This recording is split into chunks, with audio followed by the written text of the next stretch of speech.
Y ya estamos en nuestra sección Ventana a Europa y me acompaña como siempre el embajador de la Unión Europea en México, Gautier Miñó. Señor embajador, ¿cómo estás? Muy bien, Pascal. Muy buenos Bueno, días. pues estás aquí en el Tianguis turístico, ¿cómo lo ves?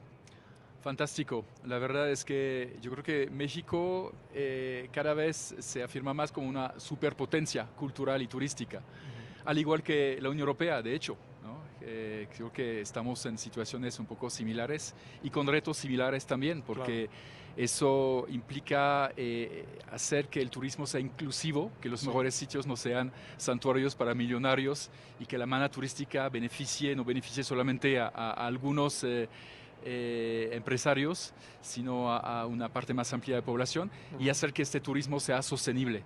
Eso también creo que es el gran reto de mañana y como grandes receptores de turismo internacional, tanto México como la Unión Europea, tenemos que Claro, trabajar en eso. claro. Francia, Italia, España están entre los principales destinos turísticos Así es, a nivel internacional y México también está pues, muy bien colocado, ¿no? exacto, y México ha subido Y incluso. creo que buena parte del éxito mexicano tiene que ver con las visitas de ciudadanos de la Unión Europea y también muchos mexicanos que van a distintos países europeos de vacaciones, ¿no? Así es, y hay grandes flujos en ambos sentidos y un gran interés en Europa por México. O sea, hay una fascinación realmente y lo vemos cada vez que recibimos visitas aquí, salen fascinados. A qué le atribuyes? Digamos, ¿qué es lo que, digo, por supuesto hay una oferta histórica, cultural, gastronómica muy importante, pero ¿qué es lo principal que atrae al turismo europeo a México?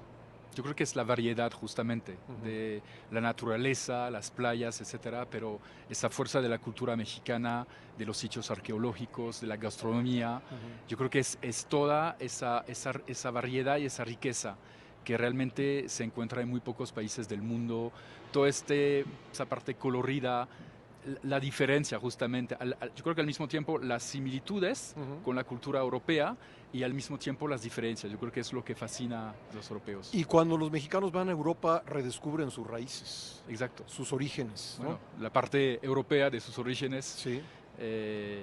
y por eso yo creo que esa fascinación es mutua. Bueno, embajador, pues vamos a hablar de otros temas importantes, aparte del turismo.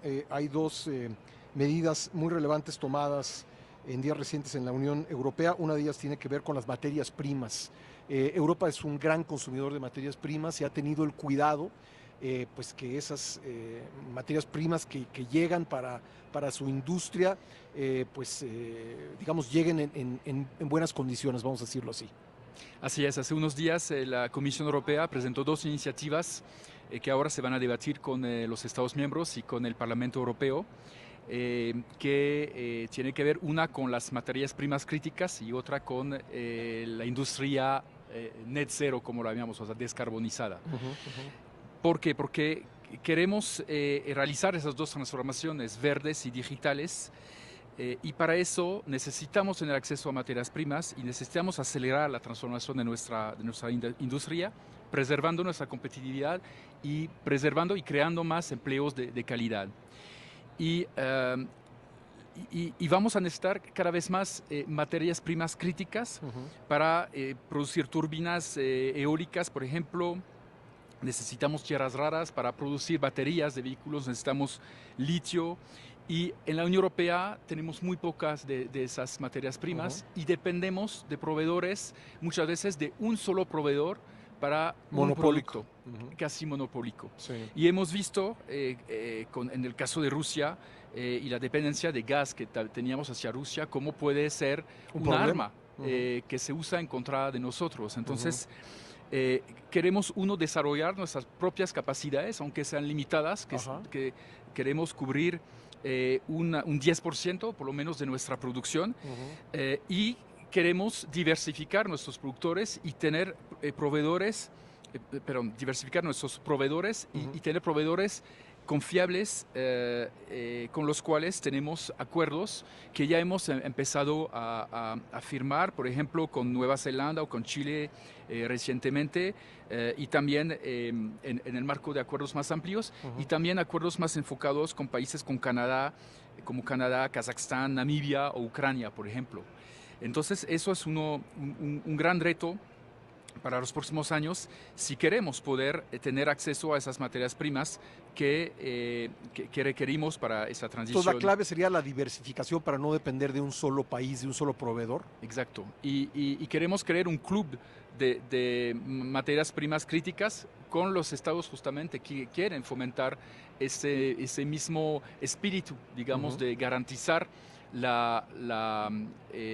abastecimiento de esas materias primas y queremos también ayudar a través de nuestra cooperación a los países que tienen esas materias primas a desarrollarlas. Y el segundo texto que se ha presentado es un texto que quiere ayudar a la industria a descarbonizarse. Y eso quiere decir, por ejemplo, que tomemos un ejemplo, las empresas que están fabricando motores de gasolina o sistemas de inyección para esos motores. Mañana que van a desaparecer esos vehículos, pues ya van a tener que producir otras cosas.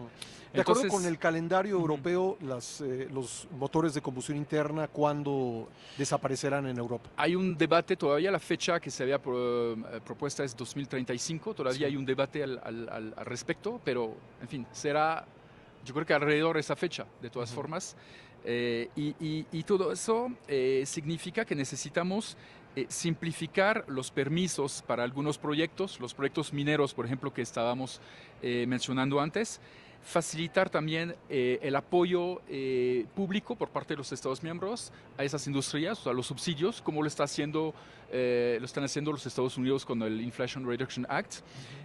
También tenemos que desarrollar unas capacitaciones de los obreros. Por ejemplo, el ejemplo que tomaba, pues los obreros de esas manufacturas de motores de gasolina van a tener que aprender a fabricar motores eléctricos, por ejemplo. Y finalmente vamos a introducir en nuestras licitaciones públicas un criterio de resiliencia al abastecimiento, justamente para evitar depender de un solo proveedor. Entonces, realmente son medidas críticas si queremos adaptarnos a la geopolítica de los próximos años, porque vemos que es un fenómeno que se está acelerando esta evolución de la industria hacia la descarbonización. ¿Cuándo, hablabas de los autos, pero cuándo, de acuerdo con el calendario establecido, estaría totalmente descarbonizada Europa, en la Unión Europea? 2050, eso es el objetivo actual. 2050, en el 2030 tenemos un objetivo intermediario de una reducción del 55% de nuestras emisiones. Estamos finalizando la adopción de un gran paquete legislativo que justamente nos debe preparar en muchos sectores para lograr ese objetivo. Incluso estamos en buen camino para ir más allá del 55% y sería la etapa intermediaria para lograr la descarbonización neta en el 2050. Bueno, hay dos importantes iniciativas, van a estar a discusión. ¿Cuál es el calendario de discusión y votación? Bueno, en el 2024 tenemos elecciones en Europa al mismo tiempo que en México, así que el tiempo urge realmente, y yo creo que va a ser en los próximos meses, durante este año hasta comienzos del 2024, que se tiene que finalizar. Pues, embajador, te agradezco mucho que nos hayas visitado aquí en el programa en el Tianguis Turístico. Muchas gracias. Muchas gracias a ti. Gracias, es Gauthier Mignot, el embajador de la Unión Europea en México.